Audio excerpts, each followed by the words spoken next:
Well, welcome to the Artist Spotlight. I am very excited right now to be chatting with a new artist, and we're going to get to know her story a bit more as well as her music. And we are very excited to be chatting all the way from Tennessee in the US. We've got Ann Wilson joining us via Zoom. How are you, Ann? I'm good. How are you? Good. I should say a big g'day because I assume that's probably what you're expecting from an Aussie. Yeah, that's so funny. Now, do you know much about Australia? Have you met many Yeah. Aussies? I mean, I have a few. Like, there are actually a few songwriters in Nashville who are from Australia, but I don't know much about it. Yeah, fair enough. Well, despite the rumors, there aren't kangaroos running around everywhere. We don't ride them Okay, to school. So just so you know.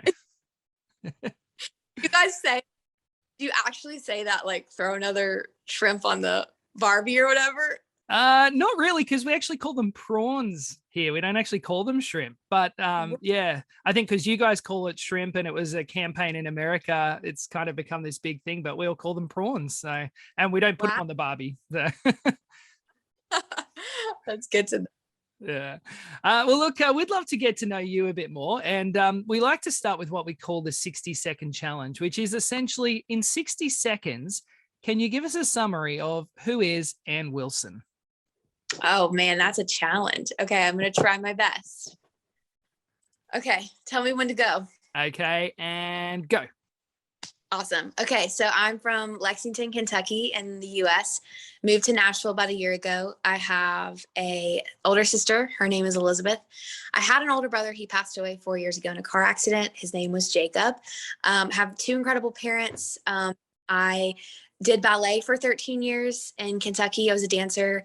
I wanted to be an astronaut and ended up going into music. I am a Christian recording artist. I signed with Capitol Records in 2019. I have just been writing songs, and then I have a song out called My Jesus.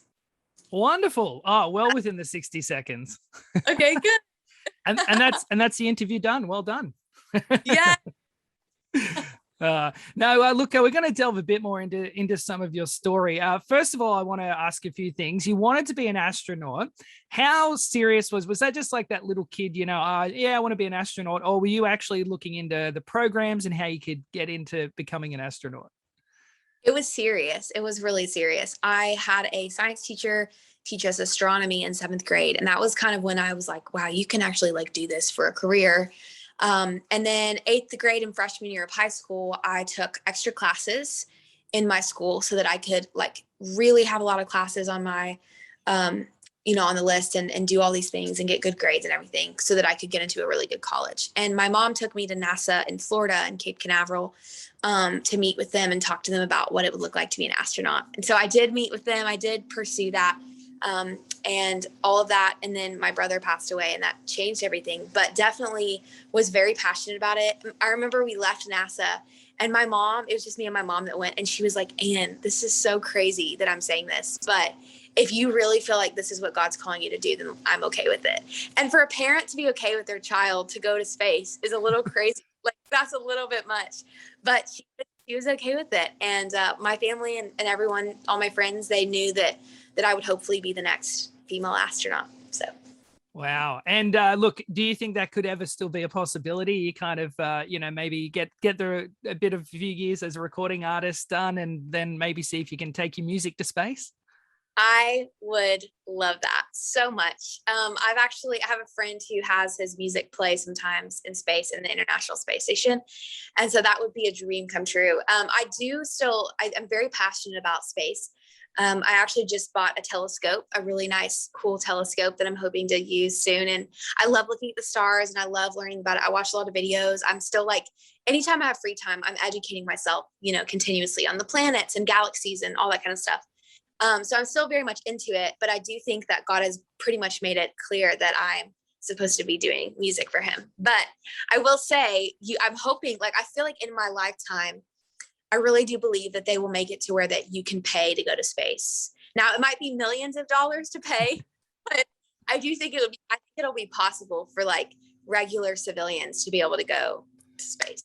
Yeah, well, I was going to say, with so many launches recently, Richard Branson going up and Jeff Bezos, you must have been paying close attention to those. Yeah, definitely. Well, look, I want to talk about another part of your story, and I'll start by saying that a lot of people's stories of getting discovered as a music artist, that they're performing at church, or that they are, were singing at a venue somewhere and someone heard them, or in a choir or at school. Yours is a really unique one, and kind of almost a heartbreaking but a beauty from ashes type story, because you were actually discovered singing after a video went viral, I believe, from you singing at your brother's funeral. Let's go back and let's talk through that whole story. So first of all, can we go back and tell us a bit about your brother? Yeah. Jacob was the life of a party. He was incredibly joyful, incredibly in love with Jesus. He was the type of person who would go into a room, and like if someone was being left out of school in the cafeteria, or he saw any type of like just people being mean to someone, he would go out of his way to make them feel loved, to include them, to be their friend. And Jacob would just go up and talk to strangers all the time and would make good friends with them. And he was just such a joy. He never, ever, ever talked bad about anyone. There were times in my life where I would be frustrated and I would be angry, and he'd be like, Ann, don't talk about people, because you don't know what they're walking through in life. You don't know if they've just had a really bad day. And so Jacob was just the type of person that was so filled with joy. I never saw him sad. I never saw him upset. He loved to hunt. He loved to fish. He loved the outdoors. Nature was his everything to him. He loved his family. He loved his dog named Sally, who is still alive, thankfully. And she's a Boykin Spaniel. She's our dog we have, and she's really precious. But he just loved life. And so I think that was he was just a really influential person in my life that I didn't realize at the time, but now I realize now that God used him in a lot of ways for me personally. And so he passed away in June of 2017 in a tragic car accident. And at the time, he didn't live with us, so we didn't know that anything had happened. We weren't expecting him to come home that night or anything like that. And it was in the middle of the night, and we had police officers show up at our front door and tell us the news. And it was very tragic. It was very hard to comprehend that Jacob was gone, to wrap my head around the fact that he wasn't here anymore. But God used it for good. And that week after after Jacob passed away, and still to this point, like I wanted to be an astronaut. And so I just remember something changed within my heart that week. And all of a sudden I noticed that the only thing I wanted to do was to worship God. And so whenever I would feel incredibly depressed, like when I would feel like I'm just ready to give up, or when I would feel overwhelmed by the grief, I would go downstairs and play the piano. And it was almost like I was like, worshiping was my medicine in a sense. It was like filling me up every time I would sing to Jesus. And there was one song that I sang, nothing else but this one song. And it was What a Beautiful Name by Hillsong, which is such an incredible song. And so I would just sing that song over and over and over again. And my mom and dad happened to hear me, and they came in the room and they said, Ann, would you be willing to sing that song at the funeral? And I was like, Mom and Dad, I don't think I can do that. There's no way that I can get up there and sing in front of all those people. But I prayed about it, and sure enough, the Lord led me to do so. And so I had a couple of friends that played guitar and violin, and we got together and we performed What a Beautiful Name at the funeral. And it was the most insane experience of my life. I was on stage, sitting down, about to press my first chord, and I heard God's voice speak to me. And he said, clear as day, he said, Ann, this is what I'm calling you to do. I'm calling you to praise and worship my name. And so I'm sitting here in front of 1,200 people at this funeral, and I just heard God's calling over my life. And it was the most profound moment of my life. And so that was kind of the first moment of God leading me in this direction. And then, just like you said, I posted a video on YouTube of that song, and I dedicated it to Jacob.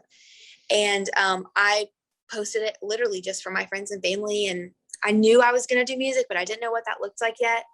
And then it went viral, and I met my now manager through that video, and God opened every single door for me. It was absolutely insane. He just kept opening door after door after door, all the way up until I got my record deal with Capitol Records in 2019.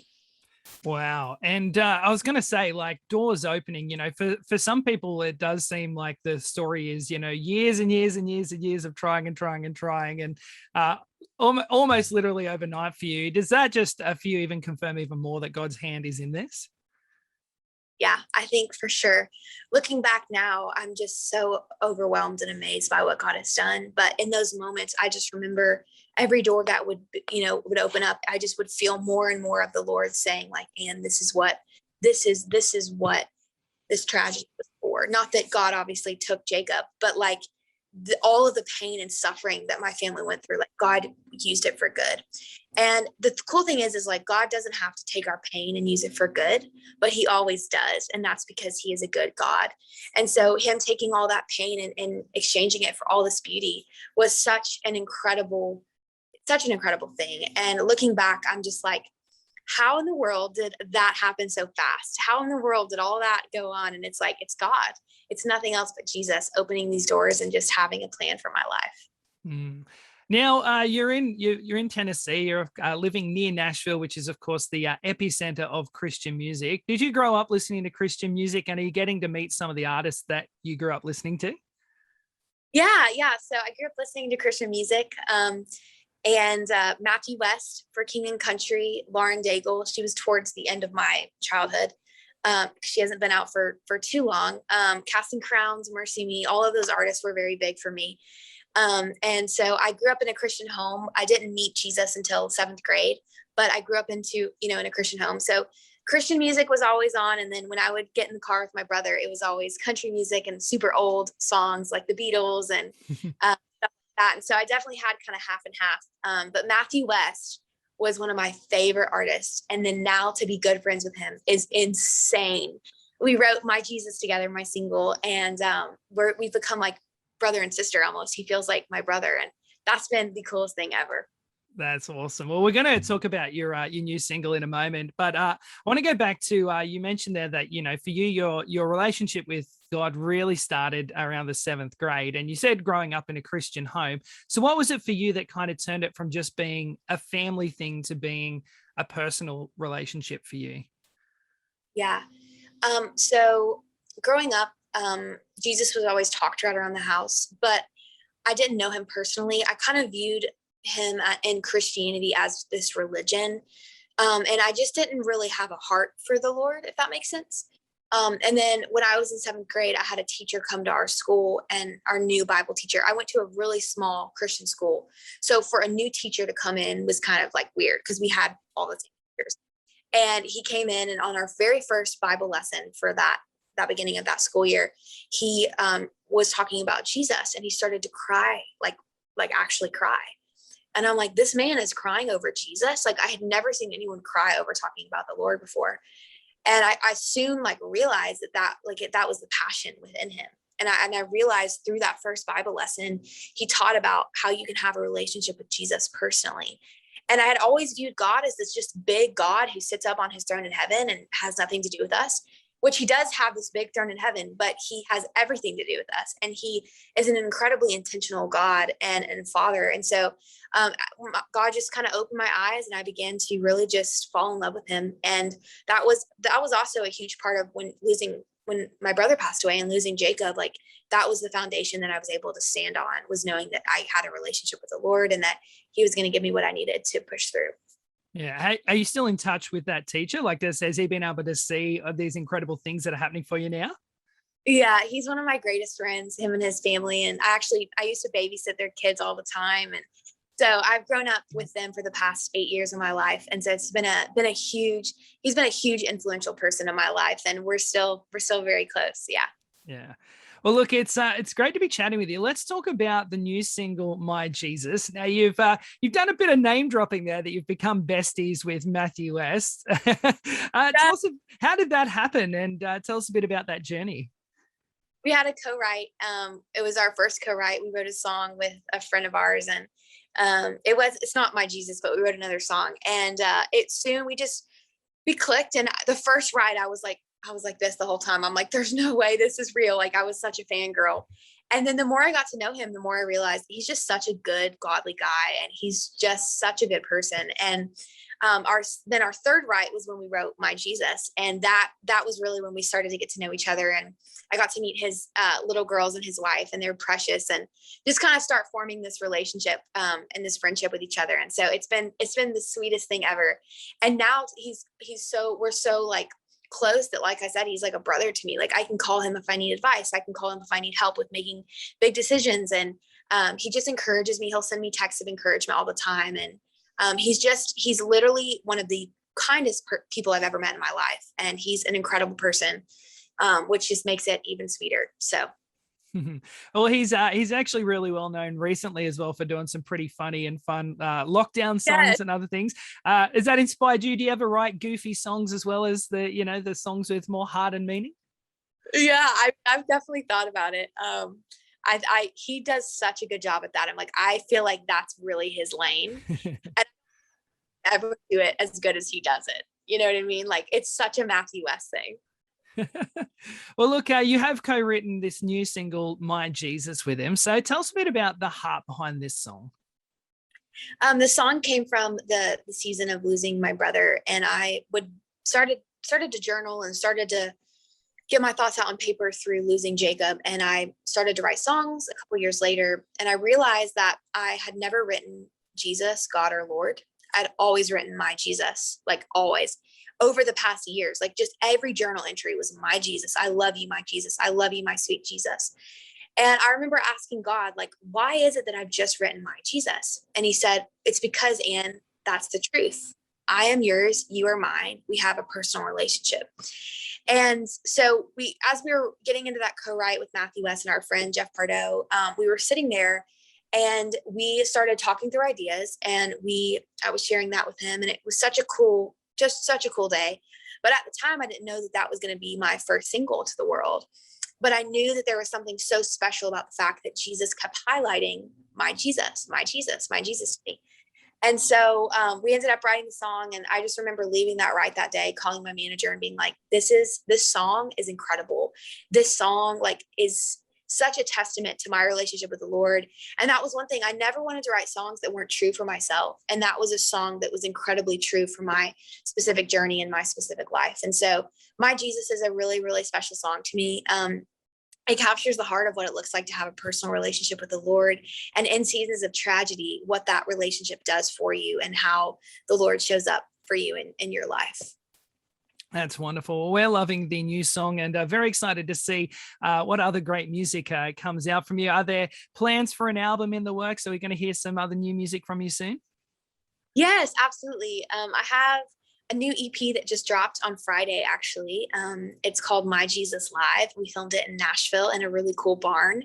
And then I do have some music, definitely an album I'm working on in 2022 that will be out. I have some more music before then that I can't share yet.